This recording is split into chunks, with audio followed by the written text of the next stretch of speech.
Assalamualaikum warahmatullahi wabarakatuh. Perkenalkan, nama saya Sabita Najwa Ihsana Zahro dengan NIM K00231195. Saya dari kelompok A1.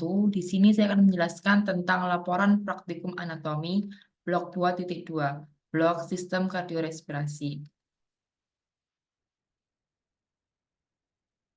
Nah, di laporan praktikum anatomi blok 2.2, saya akan menjelaskan tentang struktur faring. Di faring ada 3 bagian, yaitu ada nasofaring, orofaring, dan laringofaring. Yang pertama yaitu nasofaring. Nasofaring terletak di belakang rongga hidung dan di atas palatum mole. Nah, struktur ini memiliki atap, dasar, dinding anterior, dinding posterior, dan dinding lateral. Atap nasofaring dibentuk oleh corpus ossis sphenoidalis dan pars basilaris ossis occipitalis. Di dalam submukosa terdapat jaringan limfoid yang disebut dengan tonsilla pharyngealis. Nah, fungsi utama nasofaring itu untuk menghantarkan udara ke inlet laring guna membantu pernafasan dan berbicara. Terus, di sini ada otot-ototnya juga.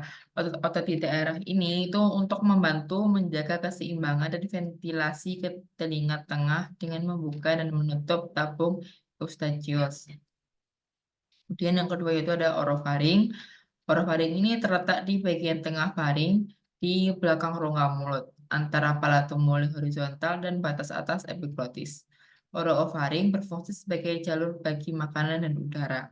Selama menelan, palatum mole naik untuk menyentuh dinding faring bawah, sehingga nasofaring sementara terpisah dari orofaring. Kemudian yang terakhir yaitu laringofaring, itu di paling bawah. Nah, dia itu terletak di dekat laring atau kotak suara. Laringofaring berfungsi sebagai jalan bagi makanan atau air dan udara. Nah, di sini ada lapisan epitel squamosa berlapis dan memanjang dari batas atas epiglotis hingga batas bawah kartilago cricoid. Di sini, di mana dia menjadi kontinus dengan esofagus. Laringofaring memungkinkan makanan dan cairan bergerak dari mulut ke esofagus selama proses menelan. Kemudian yang kedua, yaitu struktur interna jantung dan struktur eksterna jantung, serta mekanisme pembuka dan penutup katup jantung.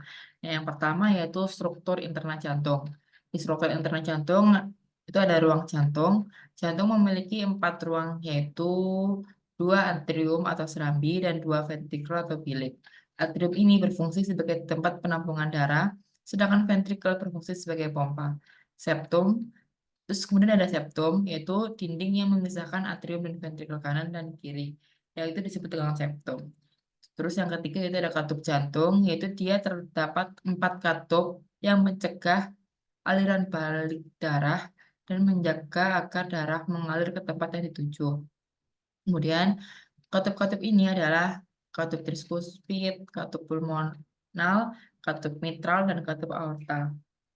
Terus ada dinding jantung. Di dinding jantung dia terdiri dari 3 lapisan, yaitu lapisan endokardium, lapisan dalam, kemudian ada lapisan miokardium, lapisan tengah dan berotot, dan yang terakhir ada epikardium, yaitu lapisan terluar. Kemudian di struktur interna jantung juga ada suplai darah. Nah, di suplai darah, jantung berasal dari arteri koronaria, arteri koroner kanan dan kiri untuk menyuplai darah ke jantung. Kemudian di struktur eksterna jantung, yaitu lokasinya di jantung terletak di rongga dada, sedikit ke kiri di atas diafragma. Kemudian untuk batas-batas jantung, dia itu berbatasan di kanan ditentukan oleh vena cava superior dan inferior. Terus untuk batas kiri oleh ujung ventrikel kiri, dan batas anterior oleh atrium kanan dan ventrium kanan.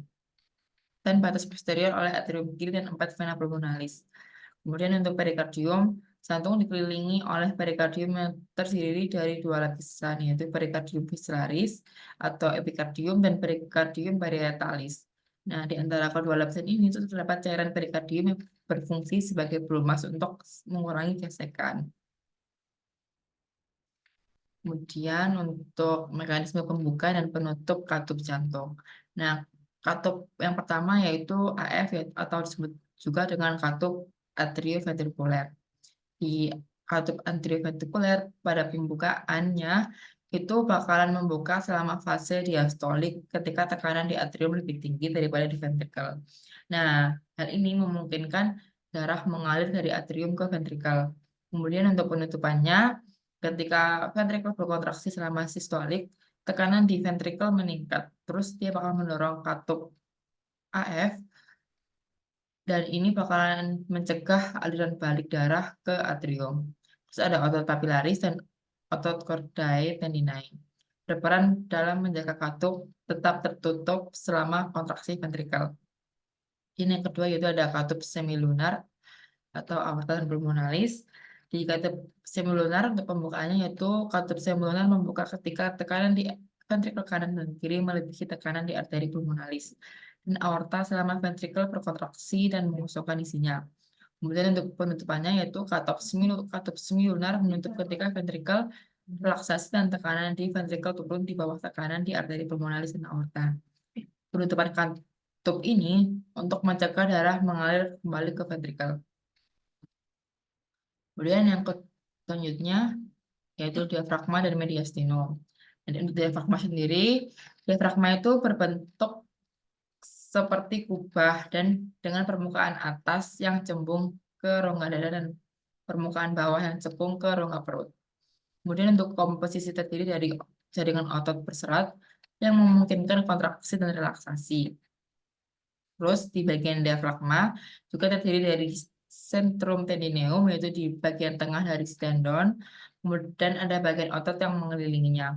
Nah, di otot diafragma itu melekat pada tulang rusuk bawah, sternum, dan tulang belakang. Terus untuk fungsi diafragma itu sendiri, yaitu ada pernapasan. Di pernapasan, diafragma itu berkontraksi dan relaksasi untuk mengubah volume rongga dada yang memungkinkan paru-paru mengembang dan mengempis selama proses pernapasan. Terus untuk fonasinya, diafragma juga berperan dalam proses fonasi atau berbicara karena pergerakannya yang mempengaruhi tekanan udara di dalam rongga dada. Kemudian untuk keseimbangan asam basa, diafragma berkontribusi pada keseimbangan asam basa tubuh melalui proses pernapasan. Terus untuk mekanisme diafragma itu sendiri, pada saat kontraksi, saat bernafas, itu bakalan masuk atau inhalasi. Nah, diafragma itu berkontraksi, menurunkan kubahnya, dan meningkatkan volume rongga dada. Ini menciptakan tekanan negatif yang menarik udara ke dalam paru-paru. Terus untuk relaksasinya, saat bernafas atau keluar atau ekshalasi, diafragma itu bakal relaksasi, terus kubahnya naik dan volume rongga dada berkurang. Dia bakal mendorong udara keluar dari paru-paru. Terus selanjutnya ada mediastinum. Di mediastinum itu sendiri ada batas-batasnya. Di mediastinum itu membentang dari torak inlet atau pintu atas rongga dada hingga diafragma di bagian bawahnya. Terus di mediastinum itu dibagi menjadi 3, yaitu ada mediastinum anterior, mediastinum sama dengan mediastinum posterior. Nah, di mediastinum superior itu bakalan terletak di atas garis batas antara meningulum sterni dan vertebra torakal keempat. Berisi trakea, esofagus, timus, dan pembuluh darah besar. Terus di mediastinum anterior berada di depan jantung dan di belakang sternum, berisi timus dan lemak mediastinal. Terus di mediastinum medial itu terletak di antara mediastinum anterior dan posterior. Itu berisi jantung, pembuluh darah besar, dan syaraf. Terus untuk mediastinum posteriornya berada di belakang jantung dan di depan tulang belakang berisi esofagus, saraf, dan pembuluh darah. Kemudian untuk fungsi mediastinum itu sendiri, ya untuk melindungi mediastinum, organ-organ vital seperti jantung, aorta, dan trakea. Terus untuk jalurnya, ini tuh memungkinkan jalur bagi pembuluh darah, saraf, dan struktur lainnya untuk melewati rongga dada. Nah, mekanisme mediastinum itu di mediastinum itu dapat mengalami pergerakan selama pernapasan dan aktivitas tubuh. Hal ini dapat mempengaruhi proses organ-organ di dalamnya. Sirkulasi vital adalah sistem di mana darah itu bakalan mengalir melalui tubuh janin dalam rahim si ibu. Sekian dari saya terkait dengan laporan anatomi 2.1, 2.2, maaf, sistem blok kardiovaskuler. Sekian dari saya. Wassalamualaikum warahmatullahi wabarakatuh. Terima kasih.